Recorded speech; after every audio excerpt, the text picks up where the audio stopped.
Hey veterans, welcome back in with us. Thanks for tuning in. And really, sincerely, we thank you so much for watching the videos. We're going to get into one today here, opportunities to increase your VA disability rating. But we're going to start this off by saying neither one of us are lawyers. We don't have a degree. We're not medical experts or doctors or anything else. So we're not here to give you legal advice or any kind of medical advice. So just preference this with that. So you do want to get with your accredited VSO. They're the ones who can really guide you and lead you in this process. So many veterans search for ways to request a rating increase as their condition worsens. You know, things get worse. There are some of the most common ones we have seen. Two or more of these with the veterans claims we have helped get filed here recently. Remember that if you're a veteran, let me say, these are not methods to hack the system. If your condition is legitimately getting worse, you know, you should file. You earned this. Right. You should file for it. So if you're a veteran that experiences these things, but you're not sure how to let the VA or your medical staff know what's going on, this is the simpler language. These are strategies for increasing your VA rating, each illustrated with a common high probability claim example. So we'll dive into this, and then we'll talk more about the other stuff as we go. All right, so number one, when you file for an increased rating, you have to worry about your conditioning worsening or deteriorating over time. So let's talk about if you've got like an arthritic knee issue. If the condition is already in your record, like you jumped out of airplanes or you banged your knee getting off the back of a deuce and a half, then you can file for an increase. For instance, if you're originally rated at 10%, the knee injury also will end up causing you to, buckle when you move that knee or mobility. Now you've significantly reduced your range of motion. Again, this is not a hack. This is actually going to happen because you're going to get older. So your leg's going to start locking up. You need to provide new measurements. And what we mean by that is the VA rates joints based on the degree of limitations. So by providing your knee, it now stops at a specific angle, for example, like 30 degrees versus 45 degree, it can trigger an automatic jump to a higher percentage, all right? Yep. Again, this is not a hack. This is, as you age, your body's going to do this anyway. You just need to get it documented. Correct. And again, these things we're talking about are as of today. Right, yes. So because number two, claiming secondary conditions, and the example that we're using in this is sleep apnea being secondary to PTSD. We have heard and everything else that sleep apnea, tinnitus are a couple of things that may change here. But as of today, that's what we're going off of. So if you have PTSD can cause sleep apnea. The medications you take can cause obesity, which can cause sleep apnea. There you go. Yep. So, I mean, that's, if you're kind of seeing now, we use this example so that you can kind of see how the links of the chain fit together. Right. And to give you an idea. So if you link chain, like knee to the back and, kind of that old song we learned, head, shoulders, knees and toes, that kind of thing. So, but many veterans don't realize that a new diagnosis can be linked to an existing one. So, something new popped up. Like if you have your back and then all of a sudden you have pain shooting down your legs, just speaking from experience here, that can connect to my back issue. And that's exactly what happened. So that's the example with claiming sleep apnea secondary to PTSD. If you're service-connected, mental health causes weight gain. We just went through this. And that may be due to the meds that you're taking for the PTSD. Hyperarousal that worsens the airway obstruction. The sleep apnea rating is often like 50%. So there's 10, 30, 50. Yeah, that's right now. That's as of today. That's today. That's as of today. Yeah. And a CPAP is required. That can be added to your total, significantly boosting your combined score. Yep. So, and all claims are subject to change until they become permanent total. So because you'll see a lot of people, maybe even people who comment or have commented in the past on our videos, say, oh, they take it away or they do this. Well, link it. You got to link it. It's all in the way that you link things and connect them to your disabilities, secondary things I'm talking about. So before we get on down to number 3, Tim, let's tell everybody, don't forget to like and subscribe to the video, and subscribe, and hit the that notification bell so that you don't miss anything that we're bringing out here. Yep. So number 3. Listen, you got to secure a Nexus letter, or you got to get providing statements. So I really like this example because it puts a nice bow on what we're talking about. Yep. My ears hurt. I jumped out of airplanes. I shot guns. My ears ring constantly. Silence kills me. Well, if I allowed it to go untreated, it could actually lead to migraines, and that is actually then ends up being worse. And so this Nexus letter from a formal medical opinion links my tinnitus to my migraines. So for example, if you have the service-connected tinnitus, I do, and it triggers frequent migraines, a doctor can write a letter stating that the migraines are at least as likely, if not more, caused by the tinnitus. This is a professional link. It's not a hack. It's not, that's what we were talking about before. Like, I'm not trying to tell you how to hack the system. If your head hurts because your ears are ringing, it is as a result of your military service, and it progressively gets worse. You have to make the Nexus letter show that professionally, and it's that often a missing piece of evidence that gets turned into a denial rather than an approval with an increased rating. So make sure the Nexus letter has that professional link. All right, number 4, what do you got? Okay, let me cap that one off, because on the way over here I got a call from one of our post commanders who specifically asked me, explain to me what a Nexus letter, who can write a Nexus letter? Can I get my buddy to write a Nexus letter? No. A Nexus letter must come from a licensed medical professional, doctor, psychiatrist, psychologist, nurse practitioner, PA, something like that.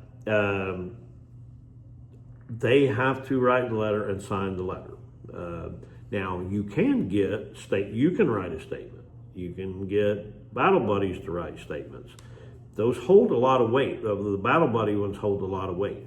But the Nexus letter is specifically from a licensed physician or a licensed medical professional.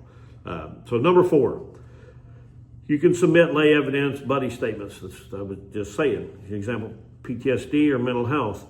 Medical records often miss the invisible daily struggles for PTSD claims.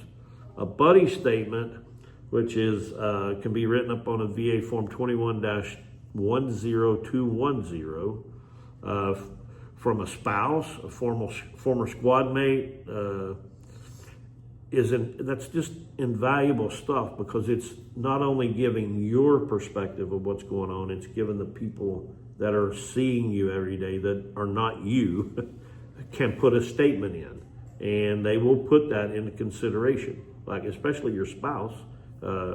If you're suffered mental health and PTSD, your spouse is going to know it before anybody.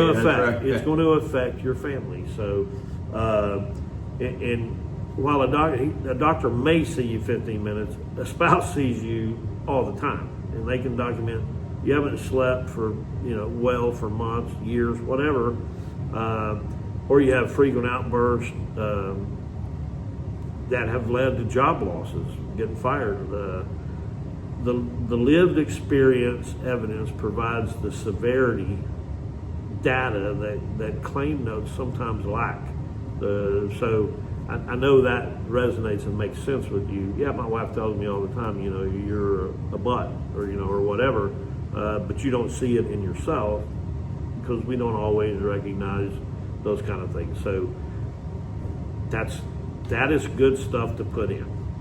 Number 5. Okay, so this one, Tim does a great job of highlighting this when he talks with claims, and that is, you're not talking about your best day, you're talking about your worst day. You got to document a flare-up, and then when you go into your C&P exam, they're called compensation and pension exams, that's what you're talking about. So during the compensation and pension, your C&P exam, for back pain, the VA often measures your flexibility on your best day, but you instead need to describe the worst days. Yep. I'm telling you, if you're hydrated and you've got a good day ahead of you, you're looking forward to what's going, that adrenaline kick you get when you get out of bed may reduce the flare up. But you really don't have 45-degree mobility or bend in your arm. You really only have 30. And when you go in there, you're going to talk about your worst days and document them. April 15th, this happened. If you normally have these flare-ups and they occur, like for example, you can't even put your socks on, you need to tell them during the C&P exam. You must lead it with the limitation. The VA requires you to set the rate. You're based on your functional loss during these episodes, not just how you feel in the examination room, like Tim was talking about for that 15-minute exam. Like, okay, listen, I'm doing it here, but in April, I could not hardly get out of bed. April 15th, it was horrible. My back was killing me, and then I couldn't even reach down and put my socks on. That's what needs to come out during the C&P exam. Don't talk about your best day. Talk about the days where you're really struggling, and that's what the deteriorated, that's what we say as we age, our injuries from military successively get worse. So, well, that's what people do. They go in and they're like, hey, and they say, okay, so tell me about your symptoms. How do you feel? Well, I'm feeling pretty good. But is that every day? Yeah, that's right. That's what they want to know is how does this affecting the quality of your life? Right. Overall, not today, not in the moment, but overall. Correct. And some of you go in there that day and you're as bad as you are every day. And so it's easy. But some people miss the mark on that because they're explaining how I feel right now, or I've had a good week or whatever. But the previous 6 months were terrible. So, so that's what you're doing. So a lot of what I used in Washington, you heard me talk about that at the end of the last video this week, was you earned the benefits. You earned them, so claim them. They are yours. You're not taking them from anybody or anything else. So make sure that you're claiming. You're not asking for more. You're not. And so do some research on the Major Richard Starr Act. Yes, we got to get that across the finish line. I'm not going to throw a elected official under the bus. Look at that stuff. Research that. Know what it's about, because it affects over 60,000 combat veterans. Right. So, and so you can go to vfw.org. There's a space on there called Action Corps. I would highly, even if you're not joining the VFW, which I highly encourage you to do, but if you're not, sign up for the Action Corps. It'll notify you each week what's going on in Congress with VA legislation and where you can take action. And it's as simple as clicking a button and saying, I encourage you to pass this legislation. So the Action Corps allows you to be a part of the process. So make sure you file the claim. We really want to thank you for watching. Again, to stress that if you're a veteran, a family member, someone who just wants to learn more, come back, twice a week and check out our videos. We're just trying to put information out there to help you along the way, help your family along the way. Get out to your local VFW. If it's not the right one, go to a different one by you. If you're up here, please come by, see us. Take a look at our place. Look at our state-of-the-art game room. It's the only one out of 6,000 posts. We're hoping that's not for much longer. That's right. But we have really big things going on in the post this month. Let your high schoolers know that we're doing this Esports Combine, which information is down here in the Discord. Yep. And so get in there, check out the details to that. It's where D1 schools are watching them play video games and they could possibly be offered a scholarship. It's worth the time to come out and check it out. But just all the things going on here, come see us. Check out our Discord and even check out our website.